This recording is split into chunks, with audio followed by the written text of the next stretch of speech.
Assalamualaikum warahmatullahi wabarakatuh. Waalaikumsalam warahmatullahi wabarakatuh. Pada hari ini saya berkesempatan untuk mewawancarai Bapak Puju Artomo selaku pengelola data dan informasi pada Dinas Kearsipan dan Perpustakaan Kota Depok.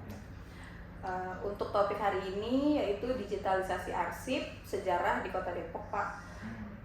Pertama-tama, dapatkah dijelaskan secara singkat bagaimana alur digitalisasi arsip sejarah di Dinas Kearsipan dan Perpustakaan Kota Depok, mulai dari persiapan arsip hingga siap diakses digital?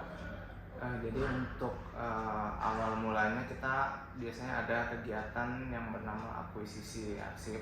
Jadi kita mengakuisisi arsip sejarah terutama dari masyarakat, di mana masyarakat yang memiliki arsip-arsip sejarah bisa kita akuisisi, lalu arsip tersebut bisa menjadi koleksi di pemerintah Kota Depok. Jadi seperti itu. Jadi bisa melalui lomba atau bisa melalui kita yang datang langsung ke masyarakat atau komunitas. Baik.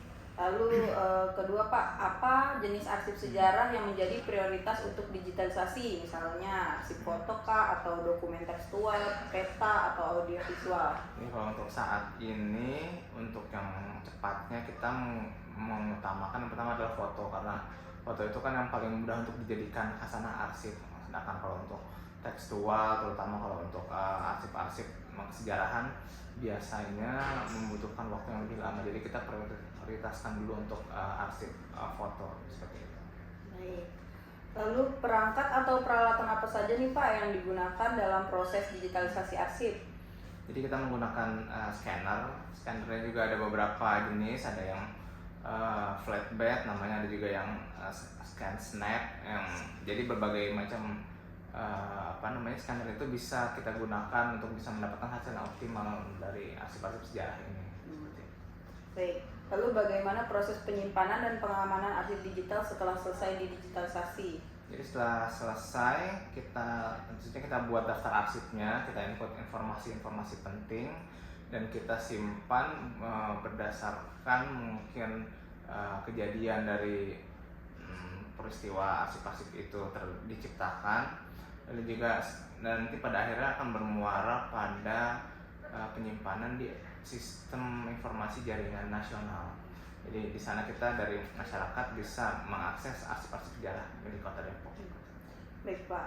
Apakah sistem digital yang digunakan terintegrasi dengan SIKM JKN atau aplikasi kearsipan yang lainnya? Ya, jadi tentunya sebelumnya kita sudah memiliki platform sendiri untuk arsip sejarah. Dan di situ setelah semuanya bisa terhubung, nanti pada akhirnya masyarakat bisa mengakses arsip-arsip Kota Depok melalui SIKM JKN. Lalu tantangan apa aja nih, Pak, yang sering ditemui dalam proses digitalisasi arsip sejarah, baik dari sisi teknis maupun sumber dayanya?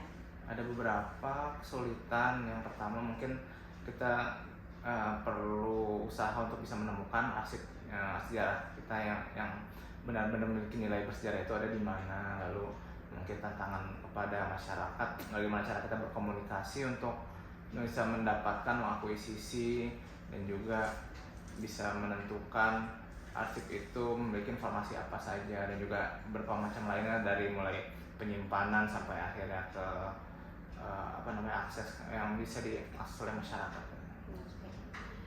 Kalau untuk strategi dalam menjaga kualitas file digital dan menjamin keberlanjutan penyimpanan digitalnya itu bagaimana, Pak? Kita menggunakan perangkat yang terbaru, berarti kita mengikuti perkembangan teknologi ya, apakah nanti dari sistem penyimpanan secara online atau mungkin dari pengamanannya, sehingga nanti kita bisa memberikan pelayanan yang maksimal kepada masyarakat. Lalu kompetensi apa saja yang harus dimiliki arsiparis dalam menjalankan digitalisasi arsip sejarah?